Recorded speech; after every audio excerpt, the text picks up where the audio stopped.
आज बनवला घरच्या घरी मस्तसा गाड्यावर मिळतो तसा चमचमीत अंडा भुर्जी पाव।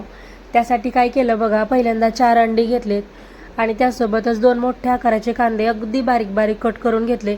एक टोमॅटोसुद्धा बारीक कट करून घेतला आणि त्यासोबतच 5-7 लसणाच्या पाकळ्या त्यासुद्धा बारीक बारीक कट करून घेतल्या। भुर्जी बनवण्यासाठी गॅसवरती कढई गरम करायला ठेवली। कढईमध्ये तेल टाकलं, त्यानंतर कट करून घेतलेला लसूण घातला। लसूण 1 मिनिटासाठी छान फ्राय केला।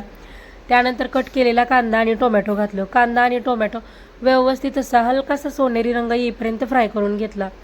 त्यानंतर यामध्ये 1 चमचा आपलं घरगुती लाल तिखट घातलं, 3 ते 4 चमचे कांदा लसूण मसाला, 1 चमचा काश्मीरी लाल तिखट, थोडा गरम मसाला घातला आणि व्यवस्थित असं मिक्स करून घेतलं। त्यानंतर बघा, यामध्ये एक एक करून 4 अंडी फोडून घेतली, चवीपुरतं मीठ टाकलं आणि कंटिन्युअसली हलवत हलवत बघा ही अंड्याची भुर्जी 3 ते 4 मिनिटांसाठी अगदी ड्राय होईपर्यंत परतून घेतली। इथं तयार आहे आपली मस्त चमचमीत अंड्याची भुर्जी।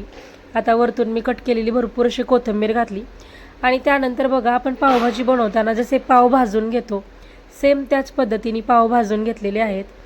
बघू शकताय मस्त गरमागरम अगदी गाड्यावर मिळते तशी अंडा भुर्जी पाव तयार आहे। तर या सगळेजण अंडा भुर्जी पाव खायला आणि रेसिपी आवडली असेल तर पटकन आपल्या चॅनलला सबस्क्राईबसुद्धा करून घ्या।